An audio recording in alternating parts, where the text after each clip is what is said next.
सबको नमस्कार। बीजीएस के इस राष्ट्रीय अधिवेशन में मंच पर उपस्थित मेरे सहयोगी चंद्रकांत दादा पाटिल, हमारे जिन्होंने बीजीएस से मुझे इंट्रोड्यूस किया, ऐसे हमारे शांतिभवन मुथा जी, हम सभी के लाडले अभिनेता, लेकिन मैं उनको केवल श्रेष्ठ अभिनेता के रूप में नहीं मानता, तो एक श्रेष्ठ व्यक्ति के रूप में मैं उनकी ओर देखता हूं। ऐसे मेरे मित्र श्री आमिर खान जी और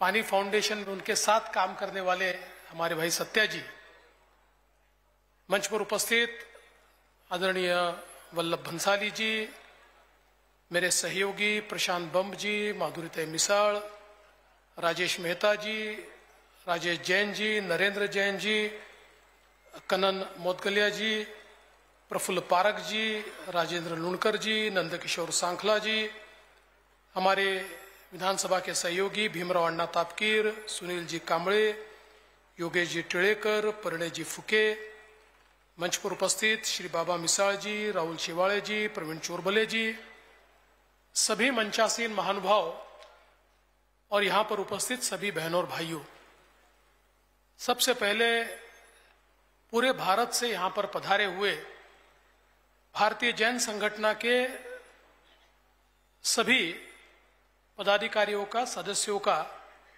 महाराष्ट्र की इस धरती पर मैं बहुत बहुत स्वागत करता हूं, अभिनंदन करता हूं। मुझे बहुत खुशी है कि इस साल ये राष्ट्रीय अधिवेशन भारत की सांस्कृतिक राजधानी पुणे में हो रहा है और मैं अपेक्षा करता हूं कि पुणे ने आप सभी का बहुत अच्छा स्वागत किया होगा।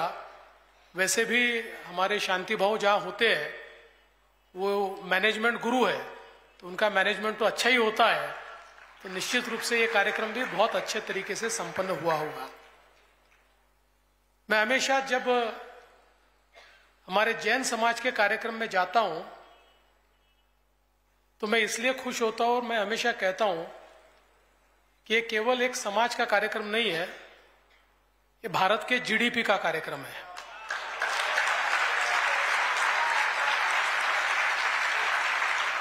क्योंकि भारत के जीडीपी में जैन समाज की जो हिस्सेदारी है, मैं ऐसा मानता हूं कि 5 ट्रिलियन इकोनॉमी जो हमको तैयार करनी है, उसका रास्ता आपके ही माध्यम से जाता है।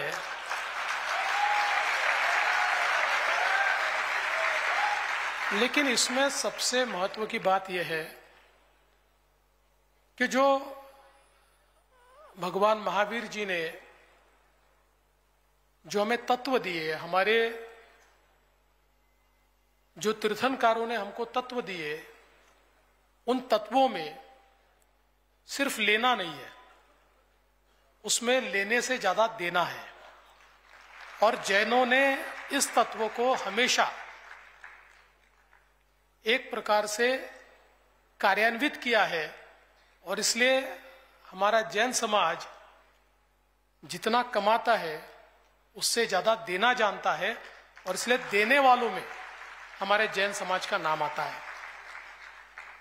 और भारतीय जन संगठन का कार्य जब मैंने बहुत करीब से देखा, हमारे शांति भाव यहां पर है और निस्वार्थ सेवा जिसको हम कह सकते हैं।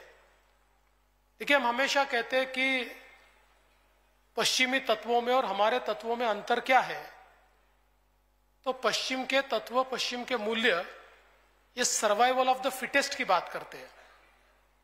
जो फिट होगा वो सरवाइव करेगा, जिसमें ताकत होगी वो जिएगा। हमारे तत्व ये नहीं मानते, हम लोग ये मानते हैं कि जो जन्मा है वो जिएगा और उसके जीने की व्यवस्था समाज करेगा। इसलिए केवल फिट नहीं, तो समाज में जो फिट हो, जो कमजोर हो, जिसमें कोई बीमारी हो, जिसमें कोई शारीरिक व्यंग हो, ऐसे हर आदमी को जीने का उतना ही अधिकार है और ये समाज की जिम्मेदारी है कि समाज उसके लिए व्यवस्थाएं खड़ी करे।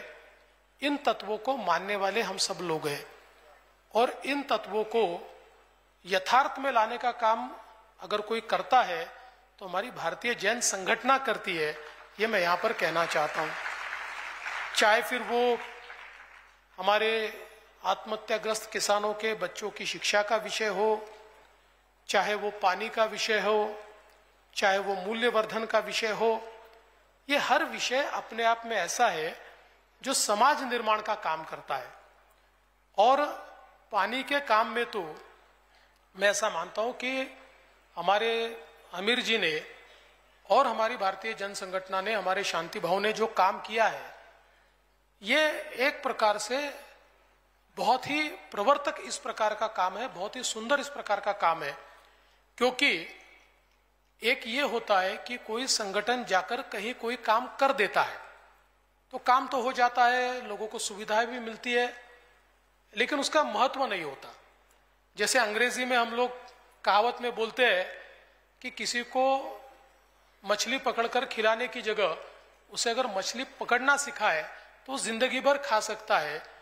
उसी प्रकार से हमारे पानी फाउंडेशन ने और भारतीय जन संगठना ने पानी में जो काम किया, लोगों में एक अवेयरनेस तैयार किया, लोगों में कॉन्फिडेंस तैयार किया, लोगों के ध्यान में आए कि हमारे जीवन में परिवर्तन करने के लिए कोई ऊपर से आकर परिवर्तन नहीं करने वाला है।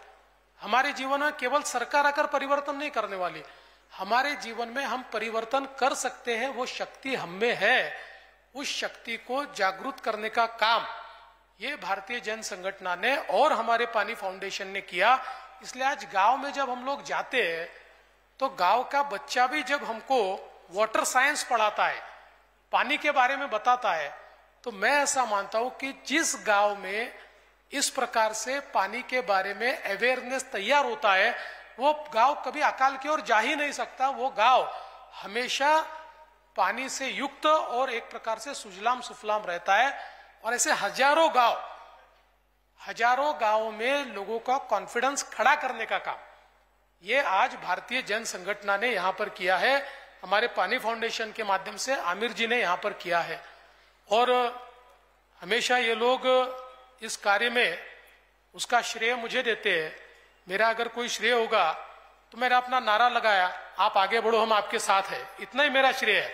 जमीन पे उतरकर इन्होंने काम किया, बाकी हम तो कार्यकर्ता जैसे नारे लगा रहते हैं, आप आगे बढ़ो हम साथ हैं, तो इसमें मेरा तो कोई बहुत श्रेय नहीं है। हाँ, इतना मैं जरूर कह सकता हूं कि मुझे यह ध्यान में आया कि अगर किसानों की आत्महत्या समाप्त करनी है तो जब तक हम लोग पानी की समस्या को हल नहीं करेंगे, जो महाराष्ट्र 50% से ज्यादा अवर्षण प्रवण है, 50% से ज्यादा महाराष्ट्र ये हमेशा अकाल में रहने वाला महाराष्ट्र है, इसमें वाटर कंजर्वेशन ये एक ही चीज है कि जो महाराष्ट्र को इस बीमारी से बाहर निकाल सकती है।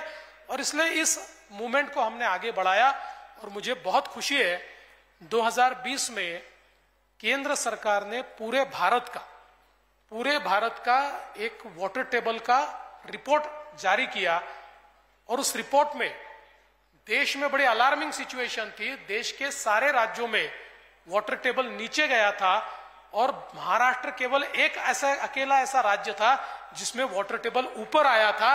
और मैं ऐसा मानता हूं कि इसका श्रेय बीजीएस और पानी फाउंडेशन जैसी हमारी संस्थाएं या नाम फाउंडेशन जो हमारे नाना पाटेकर जी उनकी है, मकरंद की, ऐसे लोगों ने जो एक प्रकार से लोगों में अवेयरनेस लाया। और सबसे महत्व की बात है कि उसमें कंपटीशन भी आमिर जी ने शुरू की कि जिस कंपटीशन के कारण लोगों के मन में एक भाव आया कि नहीं मुझे जीतना है और पानी के चैंपियंस तैयार हुए। तो मुझे लगता है कि ये बहुत महत्वपूर्ण कार्य है। और साथ साथ जो मूल्यवर्धन का कार्य, देखिए हम शिक्षा दे रहे हैं लेकिन शिक्षा के साथ साथ क्या हम मूल्य दे पा रहे हैं? शिक्षा में तो हम लोग आगे बढ़ रहे हैं। आज परसेंटेज ऐसा है कि कभी कभी तो आश्चर्य होता है, किसी भी तीसरे आदमी को पूछ लो, बोलता है 99% मिले। ये 99% कहां से लाते? इतने होशियार बच्चे आजकल हो गए, तो बड़ा आश्चर्य लगता है। लेकिन 99% महत्व का नहीं है। क्या उसमें ज्ञान का रोपण हुआ, क्या उसमें मूल्यों का रोपण हुआ, क्या वो समझता है कि हमारे मूल्य क्या है, हमारा दर्शन क्या है, हमारे संवैधानिक मूल्य क्या है। ये अगर नहीं समझता है तो 99% काम के नहीं है, क्योंकि हम फिर एक ऐसे आत्म केंद्रित पीढ़ी तैयार करेंगे जो केवल खुद का विचार करेगी, जो समाज का विचार नहीं करेगी, जो राष्ट्र का विचार नहीं करेगी। आज व्यक्ति अगर बड़ा होता है तो समाज में कोई ना कोई उस व्यक्ति के लिए व्यवस्थाएं खड़ी करता है, कभी सरकार करती है, कभी समाज करता है। आज इतनी स्कूलें चलती है तो ये स्कूलें समाज खड़ी करता है, आज इतने हॉस्पिटल चलते हैं तो समाज उसको खड़ा करता है, आज इतने व्यवसाय चलते हैं समाज उसको खड़ा करता है, उसमें से व्यक्ति खड़ा होता है। तो ऐसे व्यक्ति के मन में यह भाव होना ही चाहिए कि मुझे समाज ने दिया है तो मुझे कुछ न कुछ तो समाज को वापस करना चाहिए। लेकिन अगर ये भाव ही हम तैयार नहीं करेंगे, केवल इधर कंप्यूटर तैयार करेंगे और इधर कंप्यूटर जैसी सोच वाले लोग हम तैयार करेंगे कि जिनके मन में भाव नहीं है, तो मुझे लगता है कि हम लोग एक पद पर जाकर अटकेंगे, उससे आगे नहीं बढ़ पाएंगे। इसलिए व्यक्ति में वो भाव होना भी बहुत जरूरी है।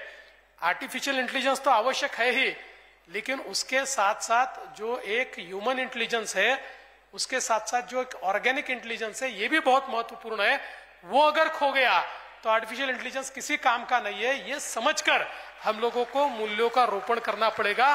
और मैं बहुत इस बात की सराहना करता हूं जिस प्रकार से शांति भवन ने और भारतीय जन संगठन ने महाराष्ट्र में मूल्य शिक्षण का सिलेबस तैयार किया, मूल्य शिक्षण के माध्यम से बच्चों में मूल्यों का रोपण किया।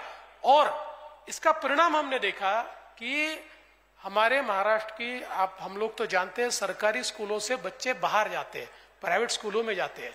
सरकारी स्कूलों में लोगों को ऐसा लगता है कि यहाँ अच्छी पढ़ाई नहीं होती, लेकिन महाराष्ट्र इसमें अपवाद बना और प्राइवेट स्कूलों से लाखों बच्चे महाराष्ट्र के सरकारी स्कूलों में वापिस आए, क्योंकि माँ बाप के भी ध्यान में यह आया कि हमारे बच्चों को शिक्षा के साथ साथ यहाँ ज्ञान भी मिलता है, मूल्य भी मिलते हैं।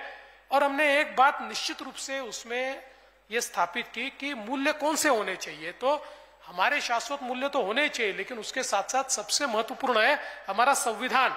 अगर हमारे संविधान के मूल्य अगर हमारे बच्चे समझेंगे तो शायद वो अच्छे नागरिक बन पाएंगे। इसलिए बचपन से ही संवैधानिक मूल्यों का रोपण ये बच्चों में करने का काम भारतीय जन संगठन के माध्यम से हुआ। और मैं ऐसा मानता हूं कि इस कार्य में शांति भवन ने और हमारी भारतीय जन संगठन की टीम ने जो काम किया है वो बहुत ही अनमोल है। और मुझे इस बात की खुशी है कि इस काम को देखने के बाद हमारी देश की सरकार ने भी शांति भवन को बुलाया और कहा भारतीय जन संगठन देश के राज्यों में इस काम को करे। और जो सिलेबस यहाँ तैयार हुआ था वो सिलेबस देश में भी गया और कई राज्यों में आज ये मूल्य शिक्षा का काम शुरू हुआ। तो मैं ऐसा मानता हूं कि ये जो कार्य आप लोग यहाँ पर भारतीय जन संगठन के माध्यम से करते हैं ये बहुत महत्वपूर्ण है। जो कंट्रीब्यूशन हम लोग देते हैं ये बहुत महत्वपूर्ण है, क्योंकि देश की आने वाली पीढ़ियां, आने वाली हमारी नस्ल, उसको एक प्रकार से हम लोग देश की सेवा में, हमारे समाज की सेवा में प्रशिक्षित करने का काम कर रहे हैं। इसलिए भारतीय जन संगठन का मैं बहुत अभिनंदन करना चाहता हूं। और मुझे शांति भवन ने बताया इस कार्यक्रम में आना है, मैंने उनको उसी दिन कहा चाहे जो हो जाए, लेकिन मैं इस कार्यक्रम में जरूर आऊंगा, क्योंकि अच्छा काम करने वाले लोगों के बीच अगर हम नहीं जाएंगे। मैं तो हमेशा मेरे हर भाषण में चाणक्य का एक वाक्य कहता हूं। चाणक्य सीरियल आई थी, उस सीरियल में चाणक्य ने एक बात कही थी। वो बात ऐसी थी कि इस राष्ट्र की जितनी दुर्दशा दुर्जनों की दुर्जनता से नहीं हुई, उतनी सज्जनों की निष्क्रियता से हुई है।